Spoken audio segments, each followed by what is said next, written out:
So you guys, if you're like me, that you're trying to find lap time at any single occasion, and you're always looking up to your race 2, your 3, if you're using AIM or if you're using Unipro or you're using Alfano or any other data software that you're using. But if you're like me, that every single session you're trying to look for every single like millisecond in the data, in terms of driving, in terms of setup, in terms of engine tuning. So if you're like me, that you're obsessed about finding lap time, then this, guys, it's such a simple hack that is going to give you a lot of lap time. Of course, this hack alone is not going to give you the lap time. I mean, it's going to give you the awareness of where the lap time is, because most of the times we look at the other drivers first in the team. For example, you're looking and comparing against the drivers if you have strong teammates, which is always a good thing to do. But we're always looking at somebody else, But the reality is that before looking at somebody else in the team,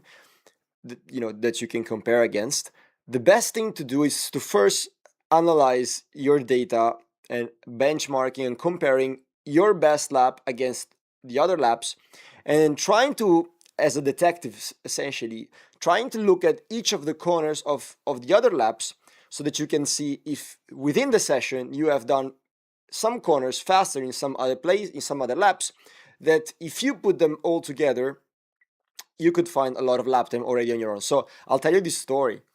I was in F3 2015 in FIF3 with Fan for Racing, and my team was Charles Leclerc and Arjumaini. And I remember with Charles, every time I was doing data against him, my engineer would look at my data against him, and he would be like, "Oh, okay, Charles is 1/10 quicker here," and I was like, "Oh, but check another lap."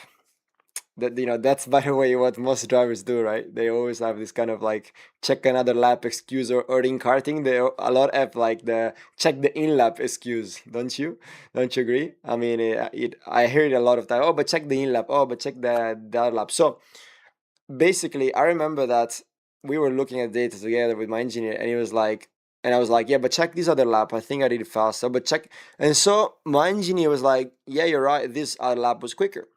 But in qualifying, what you care about is the last push lap that you do on new tires, basically, when the truck is as grippy as possible, and you want to find the you want to put all the corners together, basically, when there's the peak performance from the tires, when there's peak performance from the grip of the track as well. And in karting, when also there's a peak performance from the engine, in 60 mini, for example, there's a lot of peak performance in the first laps because the engine is air cooled instead of water cooled. But anyways, long story about that, don't want to talk about it today. But the thing is that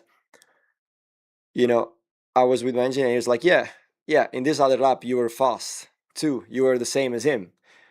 And so I was like, yeah, but then I was asking myself, like, why, Alessio, you're not able to do that in your fastest lap? Why are you not able to put everything together? And Charles was really good at that. He would put everything together, or most of his best corners together. Whereas I would struggle with that at first. That was my very first season in F3, in just single seaters. I went straight from karting to Formula 3. FIF3 was a bit of a crazy move. We tried to do the same as Verstappen the year before, and it was only me and him tried this crazy move. But anyways, so I wasn't that good over the one lap in that season. I'll be straight honest. I mean, with full realism. But now what I'm about to show you in the next few minutes is something that basically I should have done a long time ago in karting.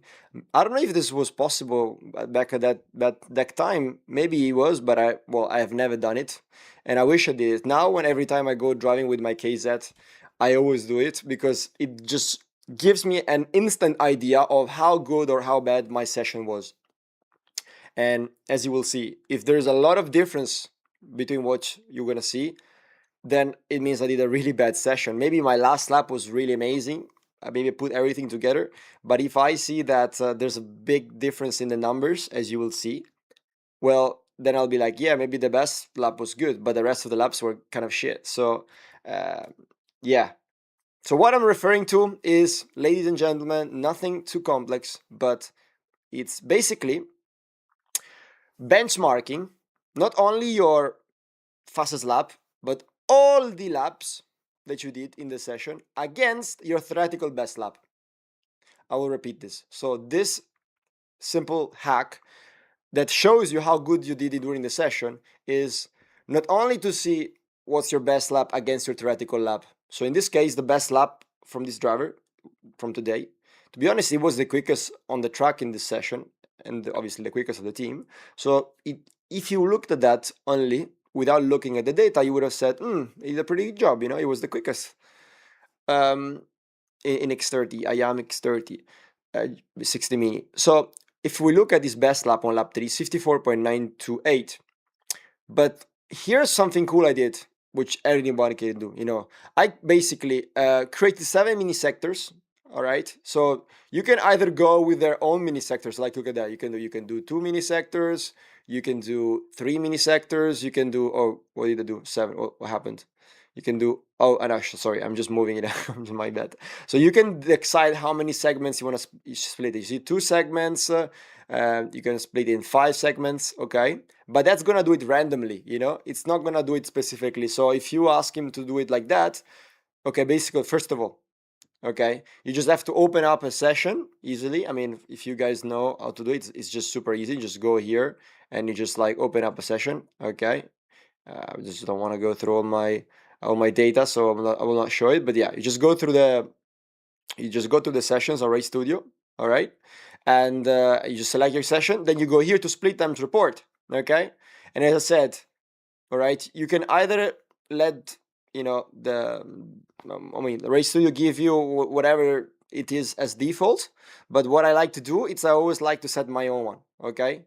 So if you can see, you can either select also, this is quite interesting, you can set division to segments per corners and straights, and it's gonna select even 11. Obviously, you can see the higher the number, the lower the theoretical value. So you can see it's 54.1, which is 8/10 difference from his fastest lap. So obviously the more the more mini sectors you have, and the more differences there's going to be, because maybe in one lap you got a massive slipstream in just one mini sector and that's faster, but then you have to brake early because you're being held up, you know what I mean?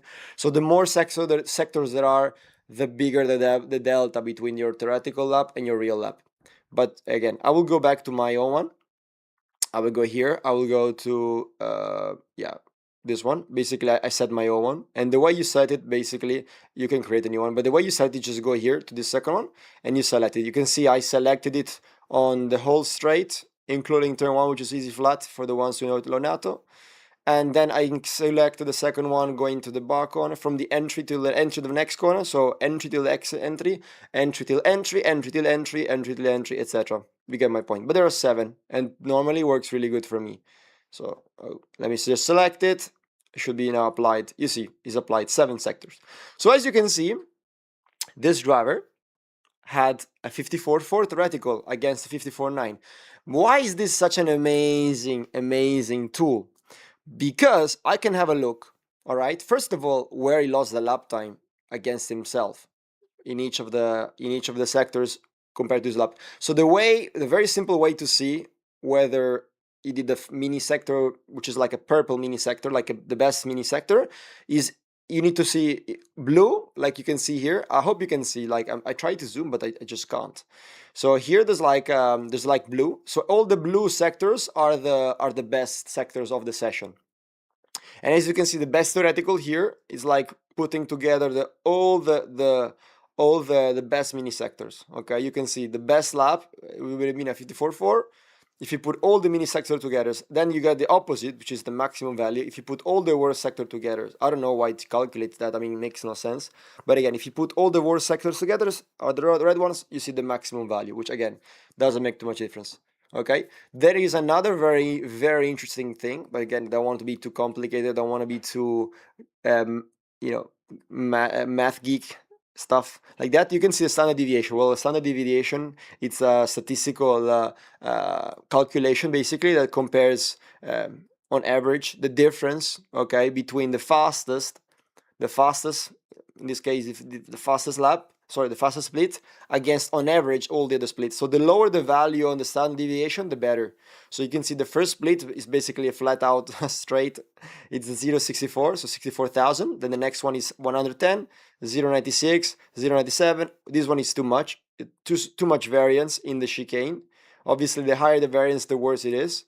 The higher the deviation, sorry. Then this is the first hairpin, and this is the last one. So you can see there's a lot of variance in the bar corner, as we call turn 3, and there's a lot of variance in the chicane. So I'll show you the map. So this is the chicane, the top one I'm talking about, and then this is the bar corner.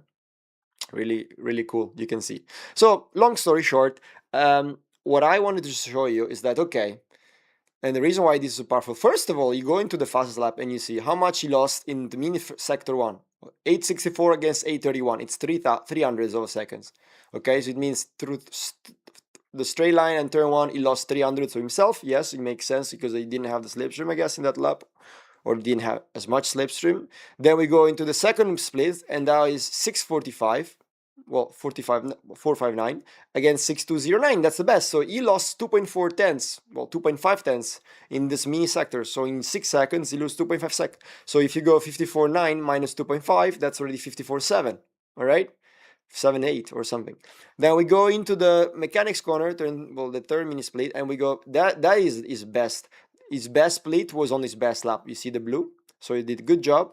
Then in the double left, he did 872 against 857. That's 1.5 tenths lost in the double left. So again, from the 54.7 that we said, we have to go down to 54.61.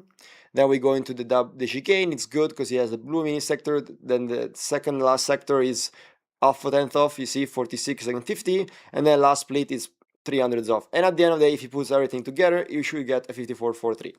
But what pisses me off with my drivers, but also with myself, honestly, like this is really the way I can tell whether I did a good session or not. This is honestly a very simple hack. Think about it. If he puts all the corners together and he puts them all together, he's gonna have 54.4. All right, it means his cart, the combination of his chassis, his tires, his engine, and his skills, because the skills, if you can do the corner once, you can do it all the laps. So the combination of all these things are giving him a possibility of doing 54.4, which would have been 6 tenths faster than the second fastest driver on the track. Can you imagine that? I mean, this is like Verstappen mode unlocked, you know what I mean? So, and you're like, oh, but Alessio, but it's impossible. Well, it is possible. I can show you sessions where I was able to achieve that in 10 laps. In my peak lap, I would put everything together, which was something that happens quite rarely. But when you're able to put like 7 or 8 mini sectors together, it means you had a very good lap, close to perfect. The quote unquote perfect lap that everybody's chasing. So what it says is that yes, he had 54.4 in his bag if you put everything together, right? I know sometimes you have the slipstream, sometimes you have overtakes. I understand that a lot of times it's just unrealistic to consider that. But in this case, he has half a second to himself, which again is a lot. You can agree, right? But how much is half a second? Well, in quali, that can be 40 positions, 35 positions, depending on the race you do. But in like CIK, FIA, European Championships, 5/10 is like 40, 50 positions if you combine all the groups, or even more, or 60, 70 positions. In WSK, it's like 30, 40 positions, right? In this kind of race, maybe not so much because it's not such a high level race. But I think it's going to be at least 10 positions, 10, 15 positions. So, all right. But the thing is that it's really important you have to consider is like, okay, let's pretend I have the whiteboard. Okay. I'm going to, with my nice little whiteboard. So let's say lap 1 is a 55.1. Okay. So lap 1 is a 55.1. Okay. Then lap 2 is actually going to be 1, 2, 3, 4, etc. Okay, I'm just like sketching this for you to understand, but then I will show you something. But again, his theoretical lap is 54.4. Okay, so this is what I want to, this is the exercise I want my drivers to do, including myself, to know if you had a good session or not. So the theoretical lap is a 54.4. Okay, that's what, if you put everything together, you are able to do in this kind of case, in this driver, which is this one, if you can see it here, right here. Okay, best theoretical. I hope you can see it, otherwise try to zoom it on YouTube. So 55.1 it was lap 1, then 55.0 it was lap 2, and then it was 54.9. Okay, and then he got 55.1, and then he got what did he get? 55.9. I guess that's an overtake, but obviously we have to include that, or maybe it was some traffic, but still, I don't think he rolled in that session. Then we have 50. Let's just put the last two ones just for reference. But like I want to go now. I basically use the AI to give me the simple math equation, so it's easy for you to understand. So then it goes through 54, 55.4, and then it goes through a 54.3. By the way, the last two laps, I was looking at the driver when he was driving, and I was like, oh, 54.3, 54.4.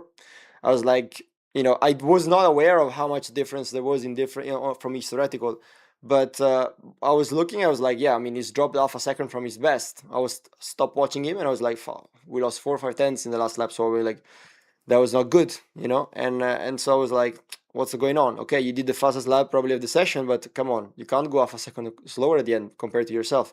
The tires didn't lose the peak by that much. With Comets, they're not that soft that you are losing the peak, or with the engine is not that lean to lose the performance. So this is the exercise I want you to do. So you need to calculate how much you have lost on each lap, and then sum it. Okay, so you have to calculate how much you have lost compared to your theoretical lap. All right, and then make a sum of all that time loss. Okay, so I'll call it like TL from theoretical. So time loss from the theoretical. This is what we're gonna call it. All right. So if we're gonna add this up, it's gonna be 55.1 against 54.4. You can probably relate. It's 0.06. Well, 0.6 tenths. So 0.6 tenths. Then 55.0. No, actually, my math. What's going on? I'm using too much ChatGPT and AI, and that's killing my math. All right, so don't learn from that. So 54.4 to 55.1, it's 7 tenths off. Okay, so plus 7 tenths. Then lap 2, 5.0, so it's plus 6 tenths, right? Getting better at math. 4.9, that's his best lap. It's half a second off. Then 5.1, that is 55.1, which is plus 7. 5.9, which I guess he had some traffic, must have been, which is 1.5 seconds. I mean, we can remove that out of the equation, but still. 55.4, it's plus 1 second. And then 55.3, that's plus 9 tenths. So, I made it simple for you by just going through. If you will look, we make this calculation plus 0.7 plus 0.6, okay? And you make this calculation, we basically go to Claude, and it basically, I just sent him the screenshot, and I was like, please have a look. Oh, actually here for some reason it showed the 54.1 theoretical. I don't know why. Let me resend him again. Let me send it again, because I think he had more splits than he was supposed to. I'll ask him to try again. By the way, this is a life hack, using AI in this way. Try again with these splits. 7 splits. Okay, so it's gonna make the calculation, and it's gonna come up. So lap times, blah blah blah. Because before the for some reason the theoretical was 54.1, because by mistake I selected the 11 splits, but now it's 7 splits. So as you can see, best theoretical 54.4. And here's the thing: if he combines all the 7 laps of time lost against his theoretical, so the best, here's the cool part. So the gap to the theoretical is 6.045 seconds. The gap to the fast lap is 2.55 seconds. So, basically I asked him to do the same calculation, not only to the theoretical, but also the fastest lap. And the fastest lap was this one, remember? 54.9. So I benchmarked not only against the theoretical, but also against the fastest lap, which is obviously, but you see, at the end of the session, guys, at the end of the session, as it says, there's 6.045 seconds compared to the theoretical, and this was the fastest driver on the track, so at the end of all of this, it's 6.45, like a massive 6.04. This is a time loss against the theoretical, and in 7 laps, in 7 laps being 6 seconds off to your theoretical, it means it's the difference from finishing P1 and finishing P15 with the same card. So this is a real simple hack that you can really do. And believe that simplicity is key. We shouldn't overcomplicate stuff. If you like this video, if you like this kind of freestyle whiteboard video where I go through a specific topic and I go in depth, I know it's 9 p.m. after a full day at the track, and my girlfriend is gonna kill me because she wants me to get away from my desk and my PC. But if you enjoy these kind of videos, I can create more of these. I mean, they're kind of fun, and they're also good for me to revise all my I mean data or data technique, etc. How to analyze this. I think data analysis is really fun, and if you want, I can set up a proper video series of all of the things that one by one, the things that could be valuable for you to learn. Because guys, learning how to read data, it's not difficult, I'm telling you. It took me a bit of time, but I guess especially if you're young. I mean, I am also young, 27, but if you're like a between 8 to 16, or between 8 to 18, your brain is very plastic into, like, there's a lot of neuroplasticity, and it's like very malleable. And so learning how to read data at 12 years old is way easier than learning how to do data at 25 years old or at 45 years old, because the older you get, the more time it takes to learn anything, even like learning a language. So I think reading a telemetry is a bit more, is a bit like reading learning a language. But the earlier you start reading data, and the earlier you get used to this language and you learn this language, the better it is going to be for your career, guys. Once you get to have Formula cars, I mean, I hope for you you get to F1, but there's not only F1, there's also like other series. I mean, there's a lot of great series you can go get into to become a professional driver. Or even if you're staying into sim racing, I mean, being able to read data on Motec is really key. And I read data on my Motec lots of times, even though I don't have so much time to race on the simulator. Unfortunately, I wish I would have more time to do everything in my day. But yeah, reading data is key, guys, to find lap time. You can do your own data at the track. You don't necessarily need a telemetry guy or a coach. I mean, you can do your own data, and just this simple hack is gonna give you so much awareness on how good your session was. Because guys, we don't win races by setting fastest laps. We win races by being consistent, and consistency is really key. And again, this driver probably would have been purple in this lap, 54.9, if this was a race, fast lap on the track, but probably wouldn't have won the race. And I mean, the race is gonna be on Sunday. Today is Friday. I hope that by Sunday is gonna get more consistent, because I mean, he has the ultimate lap pace, but he needs to get more consistent. And I hope that well, I'll share this video to him, and I hope he can go through this video and realize. But we did data today, and we discussed this thing before we dived into anything deeper. We just looked at this and was like, mate, there's too much difference, there's too much variance from your, not only from your best lap to your theoretical lap, but also from your all the other laps to your theoretical laps, and all your other laps to your best lap, because he only got 54.9 once. All the other laps were at least 1 or 2 tenths slower than his lap. So I remember when I was looking up to Max in karting, and he was always one category above me, except 3 races we did together. I was looking up to him, and I was like watching the sessions, watching the races, plus with my phone in my hand. I mean, not my phone. I didn't have the phone back then. I got it quite late, but were there even phones? 2011? Yeah, I think there was. Silly question. But yeah, I was looking with the phone, I guess, of my dad or whoever. Like, I was looking at the live timing, and I could see all the laps was the same lap, like 55.0, 55.0, 55.0. What, I can't remember the lap time, but just like, or it was gradually improving. Like, if the tires were getting more and more hot, it was getting 55.0, 55, 44, 54.9, 54.8, 54.7. Like, it was gradually progressing. It wasn't up and down like a roller coaster. So it's really, really key to get your lifetimes together, and that's gonna be a massive factor in whether you have a chance to win a race. Remember, it's not about setting the fastest lap. Most of the time, if you notice, it's not the guy who sets the fastest lap who wins the race. Most of the time, it's the one who's just the most consistent, and the one who can drive the fastest at the front without any reference, without any slipstream. So I hope that by the end of this video, you will be able to reflect a bit more on your session performance. Don't be like fixated too much on your lap time. That's what I'm like telling my drivers at Babers. I'm like, looking at lap times is for losers, honestly. And asking lap times to your teammates or other drivers, it's just completely a loser mentality. And I tell them, and they're like, "Oh yeah, you're right," but they still do it sometimes, you know. But it's something I was doing at first, and then my mechanic was like, "Hey, Alessio," like early on in my career, he said, "Oh, Alessio, stop asking the lap times. Just think about yourself." And he was right.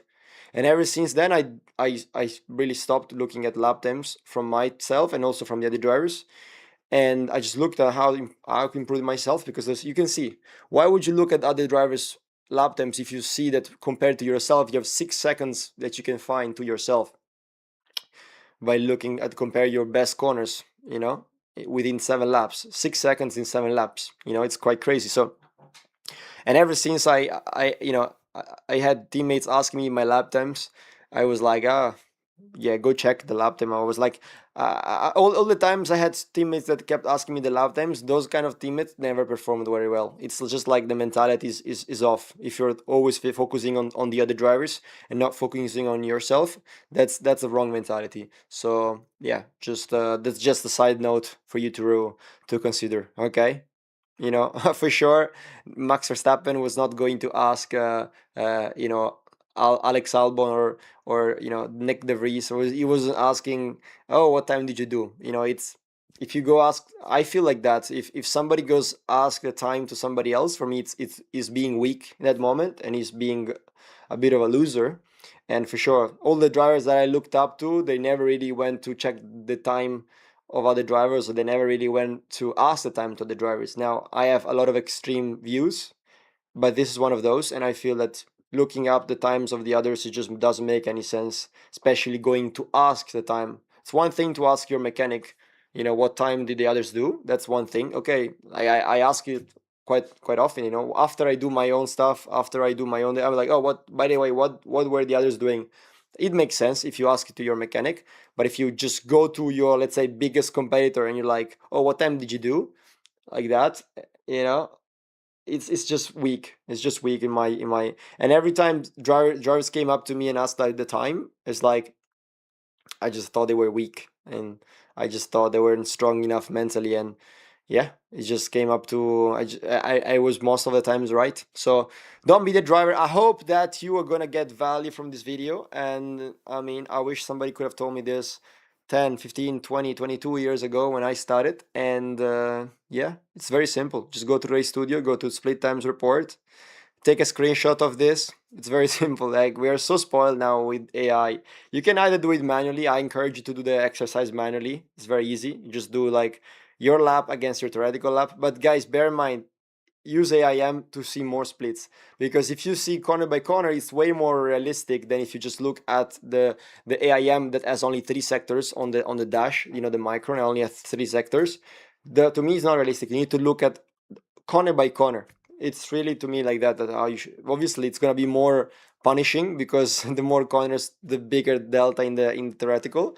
But you know, if you want to be improving, you got to see the real, like, the you have to face the brutal reality, which is if I did that corner right only once, it means I have some real issues in consistency. Like, the thing is that if you make the corner right once, you need to figure out what you did right, whether you break later, whether you braked earlier, whether you carry more speed, whether you carry less speed, whether you turn in early. So you know, you shouldn't be able to do the corners right just once by chance. You should be able to be like repeating it like a robot. Pam, pam. You should be driving at all the corners at the best of your at your potential, and at the kart potential, and at the tires potential, and at the track potential. You know what I mean? If you're able to put all of the things together and all of the corners together, all of the laps together, I mean, nobody can keep up with you. I'm telling you, from that side, the competition is quite low. If you're able to work on this thing and look at your own gap to your own theoretical before looking at other drivers, I'm telling you, it's gonna make a big shift in your career and the way you analyze sessions. You're not just gonna be, oh, I did a good lap, I'm the quickest on the track, but then all the other laps are like half a second off compared to yourself, let alone to your theoretical, maybe like 1 second off. So don't be that kind of driver that just looks at the lap time at the end of the session. Just That's just so bad. That's just so bad. Let's stop this. Let's stop this. I'll see you